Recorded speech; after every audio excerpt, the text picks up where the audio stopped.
안녕하세요. 화상관제는 홍익표 변호사입니다. 이번 시간에는 채무재생법 503조에 대해서 한번 소개해 볼까 합니다. 이제 이게 전문 후문으로 나눠져 있는데 결론은 같습니다. 채무자가 파산 선고를 받은 후 한정 승인을 하거나, 그러니까 파산 선고를 받은 후 부모님이 돌아가셨는데 이제 한정 승인을 하거나, 이게 이제 전문입니다. 앞에 문장이란 얘기죠. 그다음에 한정 승인을 한 후 파산 선고를 받으면 상속재산에 대한 처분은 파산관제인이 한다. 이게 이제 503조입니다. 제가 이제 후문이라고 한 얘기는 제가 얼마 전에 지금 진행하고 있는 케이스가 요겁니다. 한정 승인을 했는데 채무자도 파산 선고를 이제 신청해서 파산 선고를 받은 겁니다. 이럴 때 이제 관제인이 상속재산을 어떻게 처분하고 채무자의 그 파산 선고를 받은 채무자의 재산하고 분리해야 된다는 얘기가 나옵니다. 재단을 분리하고요. 시부인을 별개를 해서, 다만 시부인과 관련해서는 판사님이 브레이크를 걸었습니다. 처분은 관제인이 할 수는 있지만 나눠주는 절차는 좀 무리 아니냐. 그래서 결국은 299조에 기해서 관제인이 상속재산 관리인으로서 파산 신청, 상속재산 파산 신청을 해당 관할법원에 해야 되는 게 아니냐라는 의견을 주셔서 일단은 지금 재단은 분리가 됐고요. 시부인은 하지 말라는 취지인 것 같습니다. 그래서 망인의 상속 채권자가 망인이 사망 후 상속 재산을 채무자가 이제 빼돌렸다고 이를 배당해야 한다고 이의신청서를 제출했습니다. 그래서 이를 규율한 조문이 아까 말씀드린 503조 전문 후문이 있습니다. 지금 본 사안은 이제 후문 사안입니다.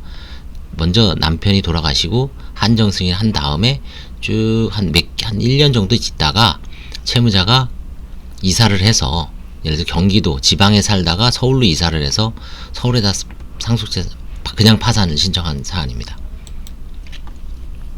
사례를 제가 좀 각색해서 한번 구성해 봤습니다. 잘 보십시오. 망인, 돌아가신 배우자가 강원도 원주에서 보증금 2천만 원과 보험회합금 500만 원을 남기고 돌아가셨습니다. 배우자 천은 한정 승인했고요. 자녀들은 상속 포기를 했습니다. 통상 여기서 상속재산 파산을 신청하죠. 한정 승인 끝나면 공고하고 바로 그 법원에다가, 만약에 이제 그 지원급이면은 한정 승인은 돌아가신 분의 주소지에서 하고, 이제 상속재산 파산은 그 도청에 있는 강원도니까 춘천에다 해야죠. 강원도 파산전속법원인 춘천지방법원에 상속재산 파산을 신청하면 됩니다. 이때 그러면 춘천관제인이 망인의 재산을 환가해서 피상속인이 채권자에게 나눠주면 됩니다. 시부인 절차 밟아서요. 이분은 한정승인만 해놓은 거예요. 돈도 없고 상속재산 파산 신청할 엄두도 안 나고 법률 지식도 짧고 한정승인만 딱 해놔도 다행이죠. 그래서 자녀들과 서울로 이사를 했습니다. 채무자 본인이 빚도 되게 많습니다. 돌아가신 분의 빚도 있고 재산, 예를 들어 아까 2천에다 500이었죠. 2,500이 있지만 남편분이 빚이 한 2, 3억 되고요. 채무자 본인도 한 5천에서 1억 정도 됩니다. 그래서 이분은 이제 서울로 이사했으니까 이 김에 서울회생법원에 본인의 개인 파산 면책 신청을 합니다. 자, 그럼 이때 이제 503조가 적용되죠. 후문이. 한정 승인을 한 후 채무자가 파산 선고를 받을 때 상속재산에 대한 처분은 파산관제인이 한다. 상속재산은 강원도 원주에 있었던 임차보증금 2천과 보험해약환급금 500입니다. 그럼 이때 만약에 제가 서울관제인이면 채무자의 고유재산, 이제 서울로 이사와서 채무자가 보유하고 있는 재산과 망인의 상속재산, 강원도 원주에 있던 재산을, 원래는 순천에다가 상속재산 파산 신청했으면 춘천관제인이 해야 할 일을 서울관제인이 두 가지 일을 하면서 이제 재단을 분리합니다. 통장도 별도로 만들어 놓고 채권자도 별도로 기재를 해서, 다만 여기서 저는 이제 별개로 시부인하고 배당하면 되는 줄 알았는데 판사님은 2021년 3월 12일 법정에서 저한테 이제 503조의 취지가 파산관제인이 처분하는 건 맞는데 과연 채권자들한테 돈을 나눠주는 것까지 나가는 건 좀 무리 아니냐. 결국 299조에 의해서 관제인이 일종의 상속재산 관리인이 주의해서 상속재산 파산 신청을 춘천에다 하란 얘기죠. 원래 채무자가 해야 될 일을 관제인이 지금 하게 되는 거죠. 처분해서 돈을 갖고 있기 때문에.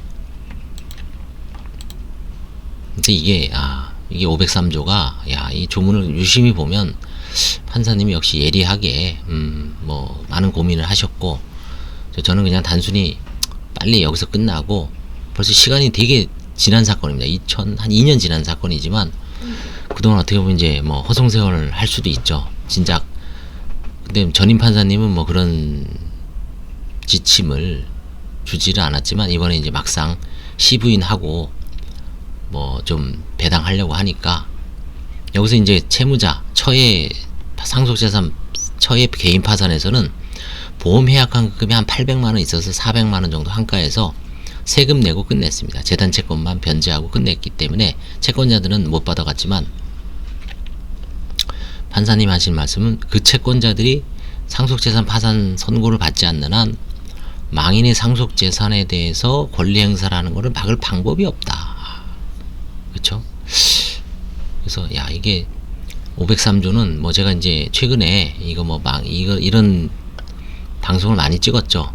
두서없이 이것저것 생각나는 대로 쓰다 보니까 일단 메모 차원에서, 아이디어 차원에서 그 한정승인과 재단 분리, 이게 이제 503조 얘기입니다. 503조 전문과 후문 있고, 여기 이제 후문 사건인데, 일단은 한번 나중에 종합적으로 한번 정리해서 뭐 관제인 세미나나 이때 한번, 지금 코로나 때문에 지금 관제인 세미나를 저희가 지금 5명이서 못 모이잖아요. 그래서 원래는 이제 줌 같은 걸로 이렇게 온라인 회의를 할 수도 있지만 아무래도 좀 같이 모여서 하는 게 훨씬 낫죠. 대면에서. 지금 거의 한 1년 이상 세미나를 못 하고 있습니다. 관제인들이. 조만간 아마 올해 안으로 풀리겠죠. 코로나가 사라지면 그동안 이제 좀 발표할 만한 거를 좀 정리해서 관제인끼리 정보도 공유하고, 대외적으로 좀 뭐 파산 실무자들한테 도움이 될 만한 걸 한번 뭐 유튜브든 블로그든 페이스북이든 뭐 공개하는 자리를 한번 갖도록 하겠습니다. 503조 한번 뭐 자주 일어난 일은 아닙니다. 503조하고 이제 385조, 386조, 이게 이제 그 망인과 채무자의 교차하는 사건입니다. 망인과 관련된 재산이 상속인의 어떤 채무에 어떤 영향을 미치고, 상속인, 이게 서로 이제 결합이 돼서 뭐 한정승인과 관련된 그 조문이 이제 두 가지가 있죠. 386하고 503조입니다. 제가 보기에는. 그래서 그걸 한번 조문을 유심히 봐야 될 것 같습니다. 조문이 이렇게 막 떨어져 있죠. 민법도 봐야 되고. 네, 감사합니다.